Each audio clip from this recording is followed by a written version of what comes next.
Cuando hablábamos del primer eje, la ley nos menciona este primer eje que tiene que ver con el etiquetado. El etiquetado frontal, que yo les decía, tristemente es por lo que se conoce la ley, y ahora vimos, ¿no?, que tiene mucho más. Pero bueno, vamos a iniciar por el etiquetado. Este etiquetado que, como decíamos, busca identificar mediante sellos de advertencia cuáles son los productos que tienen nutrientes considerados críticos en algún punto o pasados algún punto de corte, que ahora vamos a ver cómo se definen y demás, y nos está avisando entonces que estos productos tienen, les decía, este tipo de nutrientes que no son beneficiosos para la salud. Se conoce que en nuestro país, 3 de cada 10 personas en la adolescencia, así pasados los 13 años, lee la composición de un producto. Es decir, que cuando va al mercado puede rotar esa lata o ese paquete y puede leer. Ahora, solo 3 de cada 10. Y de esos 3, solamente la mitad entiende eso que está leyendo. Y entonces acá también hay un desafío, o hubo un desafío al momento de seleccionar a los sellos de advertencia como justamente la imagen elegida para atraer la atención en forma simple, rápida y concreta del consumidor. Las tablas nutricionales tenían la información, después vamos a ver que quizás no completa, pero tenían la información, pero no era algo que llamara la atención del consumidor. El etiquetado busca eso, busca llamar la atención en su formato, en su color, en su contraste, para que podamos entender y leer con una simple observación qué es lo que estamos comprando. ¿Quiénes son los productos que van a estar etiquetados? Todo alimento envasado, y acá está la primera característica, todo alimento envasado en ausencia del cliente. Todo alimento que esté envasado en ausencia del cliente, que sea ofrecido a la población y que sea comercializado en nuestro territorio. Eso es una característica también a aclarar. Toda esta normativa tiene que ver con los productos que se comercializan en Argentina. Si hay una empresa que además exporta sus productos, bueno, tendrá que regirse a las generalidades de la ley del país de destino.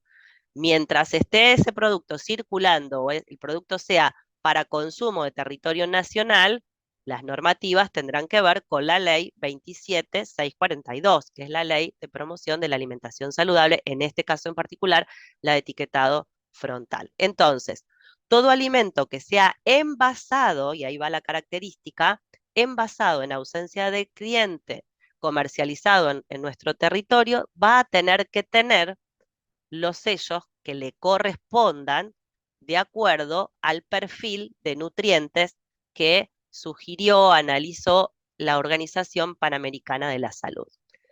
¿Quiénes van a ser o quiénes son las autoridades de aplicación de esta ley? La autoridad de aplicación por excelencia es el Ministerio de Salud de la Nación.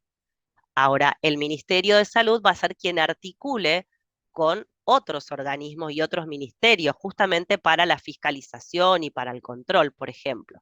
En el caso del etiquetado, específicamente, la fiscalización de que esto se cumpla y el control está a cargo del ANMAT y del Instituto Nacional del Alimento. Entonces, etiquetado, todo alimento envasado en ausencia de cliente que se pueda comercializar en nuestro territorio.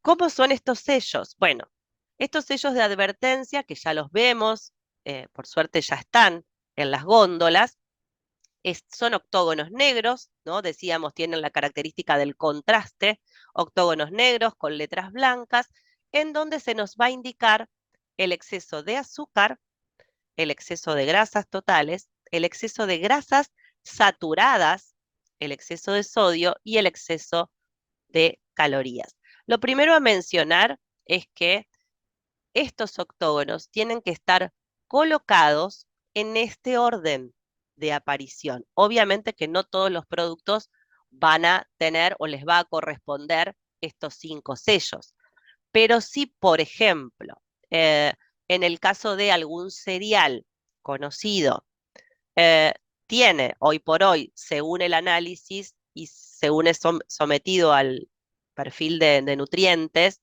al perfil crítico de nutrientes, cuando se evalúa, se dice, bueno, este cereal de turno le correspondería el exceso de azúcares en grasas, exceso de calorías. ¿En qué orden va a ir colocado este tipo de sellos de advertencia en el paquete? Bueno, en el orden de aparición, y el orden de aparición es el que tenemos en la pantalla.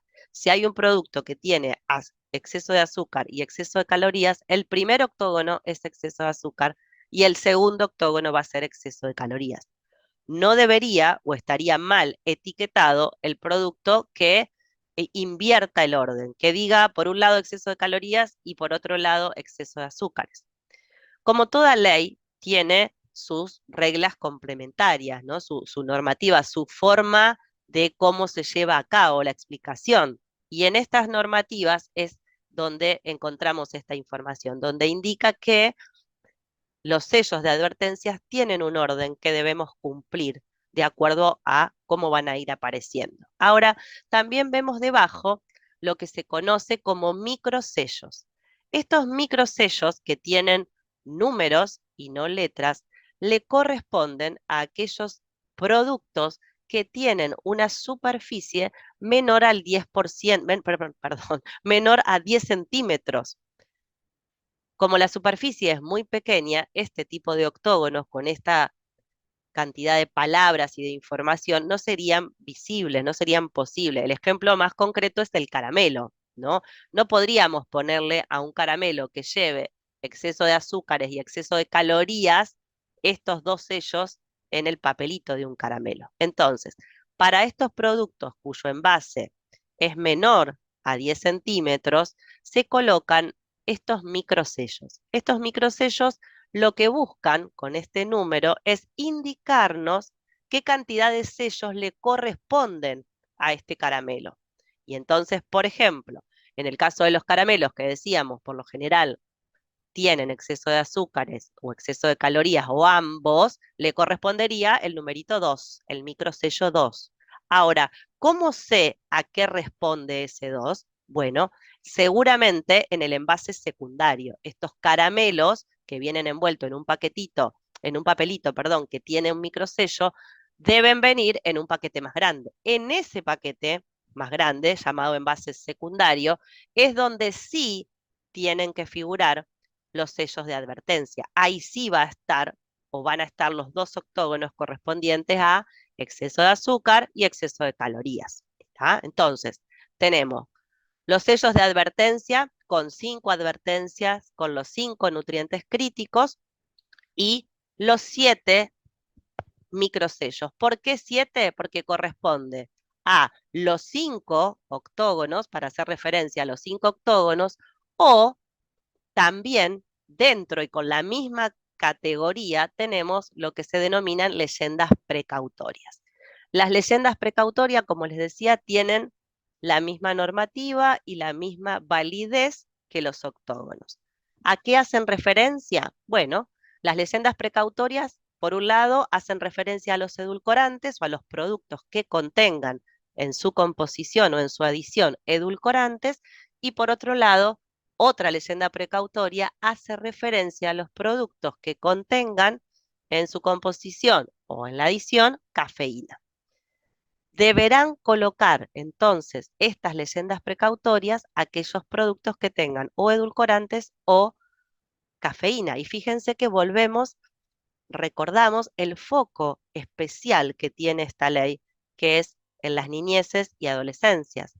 Dice, en la leyenda precautoria del edulcorante, lo que hace es justamente informar a ese adulto responsable que ese producto tiene edulcorante y que no sería recomendable en esta población. ¿Por qué? Bueno, conocemos hoy ya, avalado, incluso publicado y sugerido por la Organización Mundial de la Salud sobre el no consumo de los edulcorantes. Conocemos el cambio de palatabilidad que consumir edulcorantes trae, ¿no? Lejos de lo que pensábamos anteriormente, bueno, hoy por hoy sabemos que los edulcorantes modifican nuestra microbiota, modifican nuestro sabor, nuestra palatabilidad, hace que, muy por el contrario, para el objetivo para el que fueron creados en su momento, que era disminuir la cantidad de azúcares o bajar el consumo de azúcar, hace que consumamos cada vez más cantidad de productos y nos vuelve ávidos por el sabor dulce. Lo mismo sucede con la cafeína, ¿no? Informa que ese producto tiene cafeína y acá ni siquiera indica que no es recomendable. Acá indica que hay que evitar la cafeína en niños por todo lo que conocemos que trae este producto excitatorio a nivel del sistema nervioso, mucho más para la población infantil. Entonces, tanto los sellos de advertencia como las leyendas precautorias tienen el rol, el objetivo de identificar, por un lado, cuáles son esos productos, qué es lo que tienen como nutriente crítico y de esa manera entonces sí informarnos a nosotros, los consumidores, para poder elegir conscientemente. Bueno, acá un poco lo que les comentaba, ¿no? ¿Por qué es necesario que empecemos a advertir sobre la presencia de edulcorantes y de cafeína? Los edulcorantes, hoy sabemos, producen cambios en el apetito, aumentan la preferencia por lo dulce. ¿Y en dónde? Bueno, ¿dónde están los edulcorantes? Hoy por hoy, en casi todo, ¿no? Todo lo que podemos encontrar como producto dietético, muy probablemente, si giramos y leemos, vamos a encontrar la presencia de edulcorante y hoy por hoy vamos a encontrar, o deberíamos así hacerlo, las leyendas precautorias que nos estén indicando la presencia de el mismo. Y en el caso de la cafeína, como les decía, lógicamente pueden generar ansiedad, hiperactividad, problemas de sueño e incluso elevación de la presión arterial. Recordemos que muchas de las gaseosas o de las bebidas azucaradas contienen cafeína y son productos ultraprocesados, les diría, casi diseñados para la población infantil, ¿no? Un poco lo que mencionábamos antes. Estos entornos en los que nos movemos tienen elementos totalmente tentadores y manipuladores, como es el marketing, la publicidad, las promociones. Todo eso empuja de alguna manera a ese niño a consumir este tipo de productos, como les decía, muchos de ellos llenos de cafeína y llenos de edulcorante. Ahora bien, estos sellos de advertencia, que ya dijimos, son estos 5 sellos más las 2 leyendas precautorias, la ley se encarga en sus normas complementarias, en su reglamentación, en realidad se encarga de informarnos a dónde deben ir esos sellos. Bueno, lo primero que indica es que, lógicamente, esos sellos tienen que ir, como la palabra lo dice, etiquetado frontal, es decir, que tienen que ir en el frente del envase, ¿sí? En el margen superior derecho de la cara principal del envase. Eso es lo que dice textualmente la ley. Ahora, en el caso de, por ejemplo, si el envase es un envase cilíndrico o un envase cónico, deberá ir entonces en el margen superior central. ¿Qué pasa con, por ejemplo, los envases que tienen más de una cara principal? Bueno, en ese caso, todo lo que tenga que ver con los sellos de advertencia o las leyendas precautorias deberán ser colocadas en cada una de las caras principales o frontales que tenga este tipo de envase, siempre acompañando la definición del producto o el nombre de la marca o el logo. Entonces, ¿para qué es esto? Para que una vez que el producto esté ubicado en góndola, no termine escondiendo o no termine mostrando una cara que esconda el sello de advertencia o la leyenda precautoria. Entonces, va en el frente del envase. Si este envase tiene varias caras principales, irá en todas las caras que se consideran caras principales para este producto. No los voy a aburrir con una reglamentación que tiene también con respecto a la disposición, pero sepan también, yo igual se los voy a dejar como material complementario, que también la colocación, más allá de estar en el margen superior derecho, por ejemplo, en el primer ejemplo que vemos ahí en el envase, también hay una normativa de cómo colocar esos sellos. No deben ir sueltos. La primera que indica, por ejemplo, para, para poner claramente, de hecho, un ejemplo, es que los sellos deben estar colocados en forma horizontal si la superficie del envase lo permite.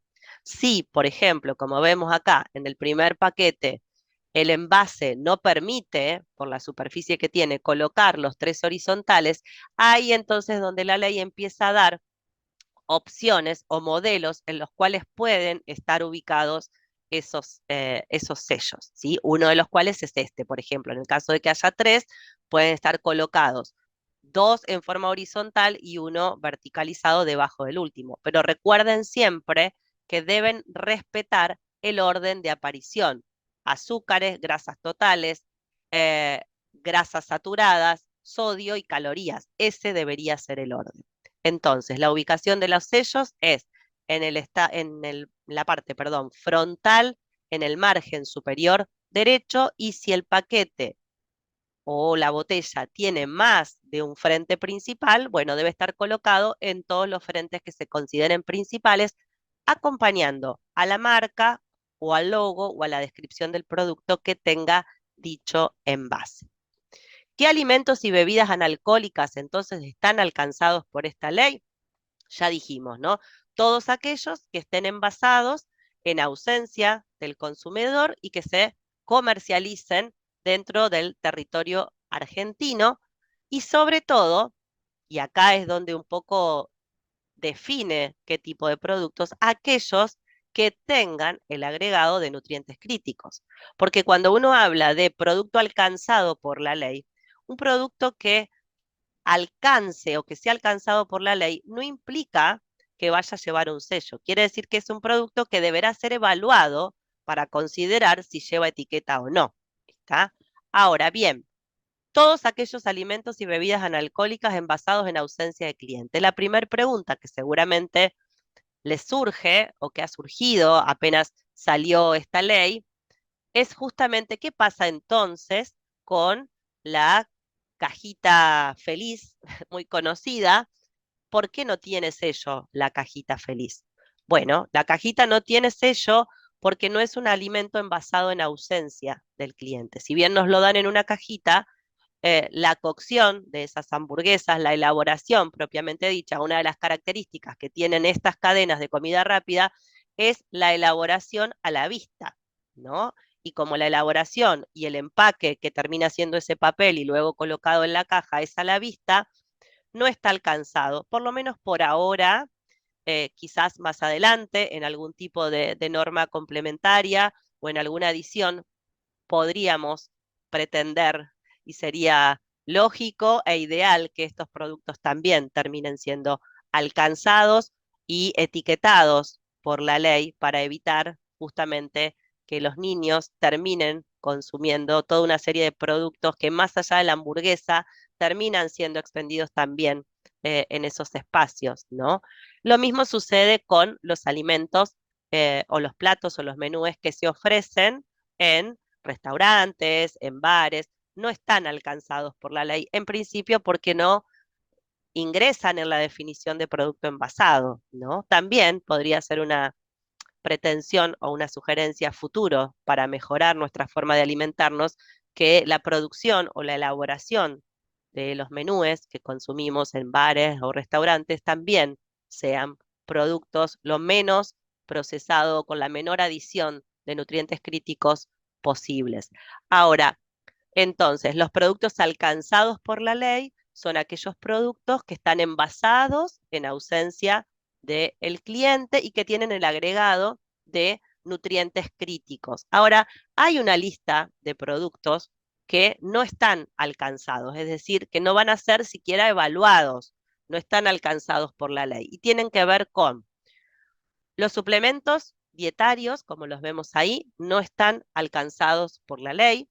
Los alimentos que tienen propósitos médicos, ¿no? Como un grupo de alimentos, por ejemplo, que utilizamos en nutrición para soporte nutricional, por ejemplo, o soporte nutricional enteral, como el Fortisip, el Fresubin. todos esos productos son considerados productos con propósitos médicos, o casi podríamos decirlo, o encuadrarlos en fármacos, ¿verdad? Lo mismo con las fórmulas para lactantes. Las fórmulas para lactante hasta los 36 meses de edad no van a estar alcanzados o etiquetados por esta ley. Bueno, como dijimos recién, todos los menúes ofrecidos en restaurantes o bares tampoco están alcanzados por la ley. Los productos fraccionados al peso, ¿no? O los vendidos a granel, no sé, como lentejas, arvejas, son productos, en realidad son alimentos naturales que se venden, simplemente la característica es que se venden al peso o se venden a granel, tampoco van a estar alcanzados o etiquetados por esta ley y lógicamente ningún producto natural o ningún alimento real, en realidad, que no es un producto, como pueden ser las frutas, las verduras, no van a estar alcanzados por la ley, aun cuando estos productos terminen siendo envasados, ¿no? Porque digo esto porque nos suele pasar de ir a los supermercados y, por ejemplo, encontrar las carnes envasadas, ¿no? O un trozo de carne envasada en una bandejita y envuelta en un papel film. Ese envase se hizo en ausencia del cliente, pero es un producto, perdón, es un alimento natural al que no le fue adicionado nada, por lo cual no es un alimento alcanzado por la ley. No amerita ni siquiera la evaluación de su perfil de nutriente porque es un alimento natural. Lo mismo con las frutas, que muchas veces también vienen envasadas en una bandejita o con un papel film, 3, 4, 5 mandarinas o tantas manzanas. Bueno, lógicamente no son productos, no son alimentos, perdón, porque justamente no son productos, entonces no van a estar alcanzados por el etiquetado. Lo mismo sucede con los productos o los alimentos que son mínimamente procesados, que en realidad con el sistema NOVA los encontrábamos como ingredientes culinarios, ¿no? Lógicamente la sal no va a llevar octógono, porque es simple y llanamente sal, lógicamente que tiene sodio, pero en su naturalidad, ¿sí? Lo mismo sucede con el azúcar, con los aceites y con los frutos secos. Frutos secos en su expresión natural, como lo vemos ahí en la foto, ¿verdad? No correspondería o no entraría en esta clasificación los snacks que vienen salados, por ejemplo, porque ahí sí ya sería un fruto seco, un maní o una almendra o lo que fuere, con la adición de la sal. Entonces ahí sí está alcanzado por la ley, por lo menos para ser evaluada y ver si le corresponde o no un sello, en este caso probablemente un octógono de exceso de sodio. Pero el fruto seco como tal, nuez, almendra, castañas, avellanas, lo que fuere, expedido o expendidos, vendidos sin ninguna adición ni de sal ni de azúcar, bueno, no van a estar alcanzados por la ley. Venimos mencionando entonces que estos productos que van a ser alcanzados por los sellos de advertencia o leyendas precautorias nos informan sobre nutrientes críticos. ¿Cuáles son esos nutrientes críticos que vimos? Bueno, vimos los azúcares añadidos, como representante las grasas, grasas que están clasificadas en totales y en saturadas, el sodio, y vimos también como último, en el orden de aparición, el sello del exceso de calorías. Acá es importante considerar que justamente el sello del exceso de calorías no está clasificado, no está considerado como un nutriente crítico a la caloría. En realidad lo que nos está informando es que ese producto efectivamente tiene un exceso de calorías, pero ¿a expensas de qué? Es la pregunta. Probablemente tenga que ver con o un exceso de azúcar o un exceso de grasa. Entonces, ¿qué quiero decir con esto? Que para poder etiquetar un producto con el sello de exceso de calorías, tiene que haber previo a ese sello otro sello que puede venir de la mano del azúcar o de la mano de las grasas. Con esto indico que no hay productos o no debería haber productos etiquetados que solo lleven el sello de exceso de calorías, porque el exceso de calorías no está considerado como un nutriente crítico. Sí, cuando viene acompañado por uno de exceso de azúcar o de exceso de grasa, ya sea totales o saturadas. Bien, vimos entonces cuáles son los nutrientes críticos. Ahora, ¿quién define a ese nutriente crítico? ¿Quién le pone el tope, el número, el punto de corte para decir más de esto le hace daño a nuestra salud. El sistema de perfil de nutrientes críticos es el que nos va a permitir justamente hacer esta clasificación, definirnos cuáles son los productos que van a estar alcanzados por el etiquetado frontal y cuál va a ser entonces el punto de corte a partir del cual yo voy a poder decir le corresponde o no le corresponde este sello de advertencia o esta leyenda precautoria. Quien hace este trabajo, este análisis, es la OPS o la Organización Panamericana de la Salud, que repito, lo que va a hacer es justamente determinar cuáles son los valores máximos para poder decretar de que ese producto lleve o no un sello o más de un sello en su envase.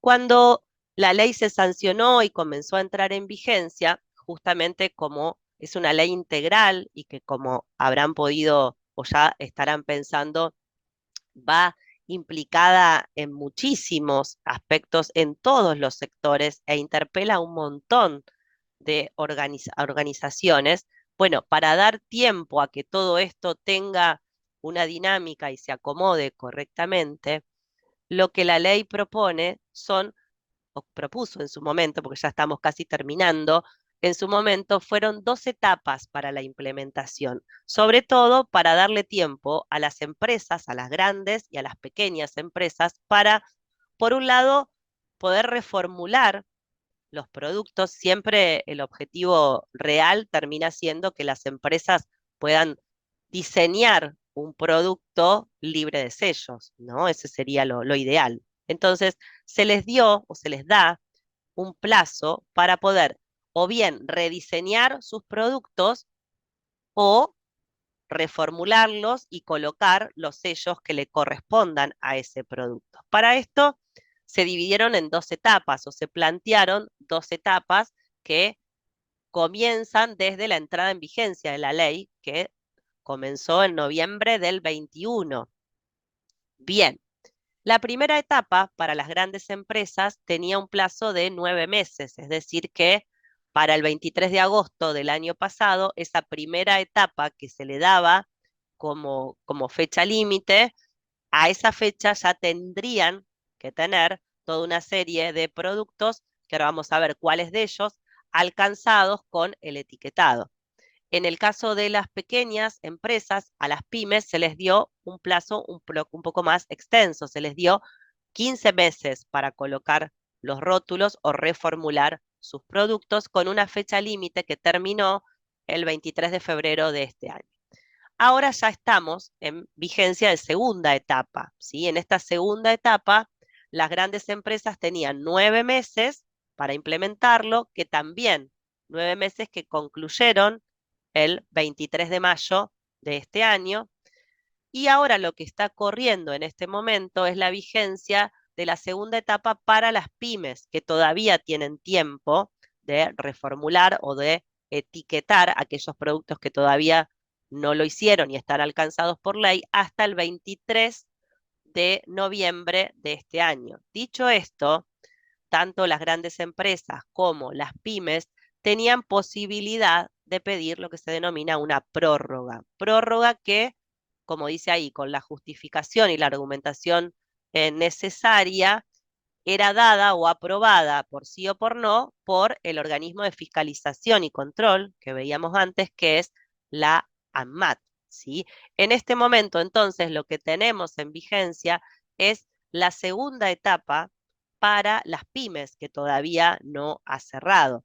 Para las grandes empresas, salvo que hayan pedido una prórroga que desconocemos, y esa es una falencia también importante a mencionar, porque si bien la ANMAT es un órgano fiscalizador, hay algunas cuestiones que todavía están en debate, como esto de el no exponer públicamente quizás a los consumidores cuáles son las empresas, por ejemplo, que pidieron prórroga. No sabemos los consumidores cuáles son esas empresas que todavía tienen tiempo, o mejor dicho, no sabemos si no está etiquetada porque están dentro de una prórroga o si no están llevando la cantidad de sellos que deben llevar simplemente porque están incumpliendo la ley, ¿no? Eso sería un poco también para empezar a replantearnos.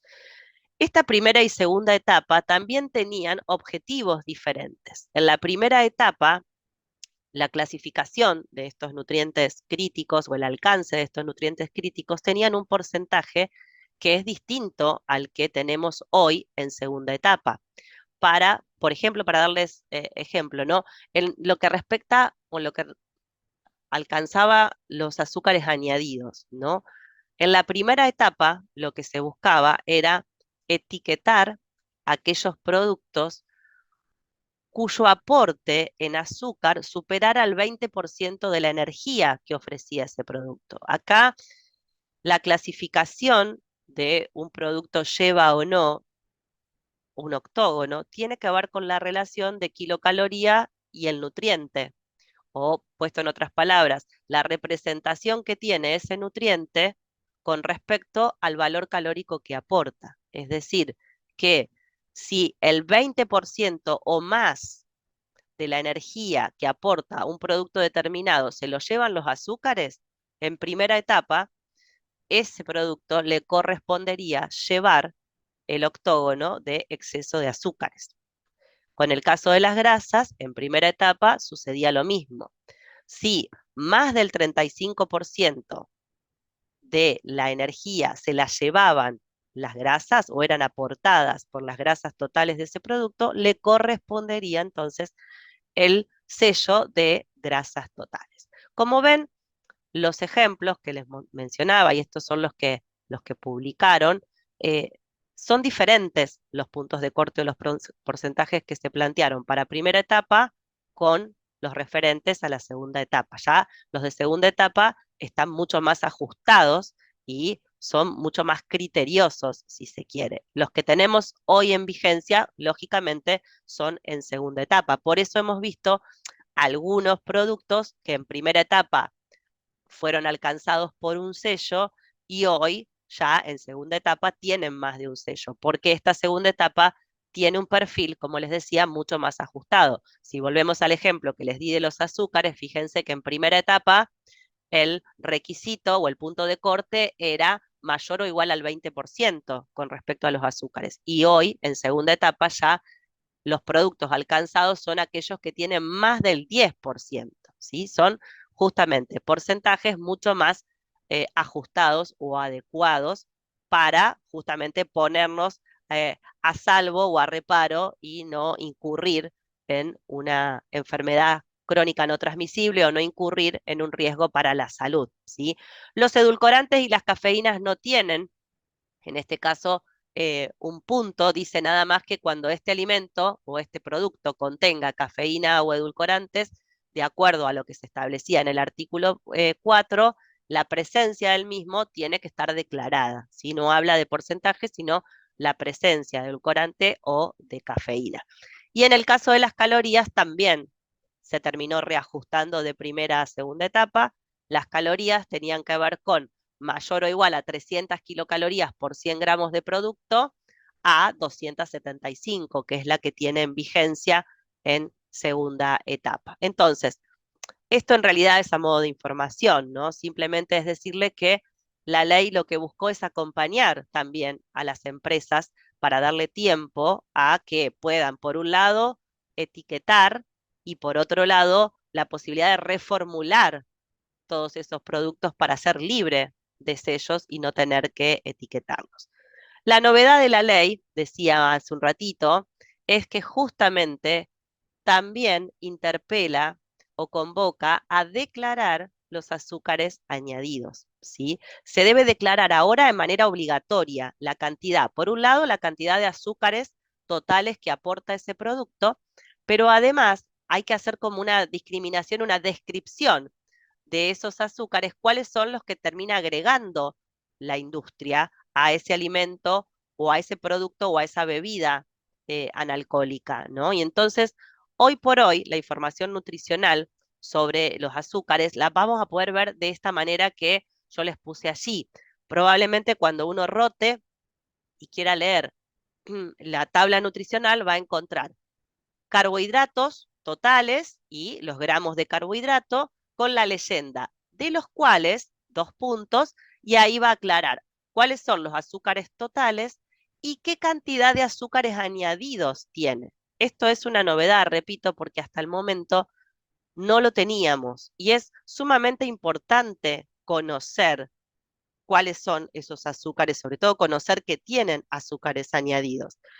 ¿Cuándo va a llevar este concepto de azúcar añadido? Bueno, se indica que cuando el alimento contenga cantidades de azúcares totales y azúcares añadidos mayores a 0,5 gramos por porción, les va a corresponder declarar la cantidad de azúcares añadidos. Si aporta menos de 0,5 gramos por porción, no están obligados a declararlo, pero sí deben expresar contenido cero, con letra, con número, o no contiene azúcares añadidos.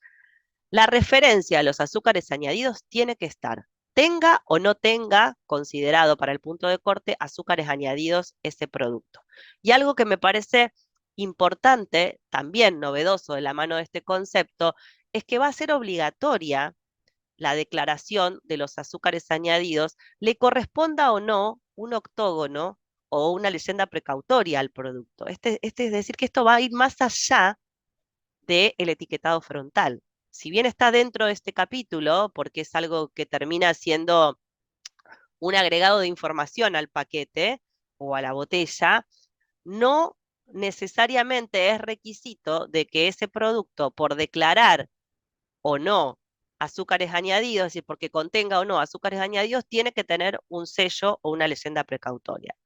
Dicho de otra manera, los azúcares añadidos están alcanzados por todos los productos. Deberán ser declarados en todos los productos, tengan o no tengan sello.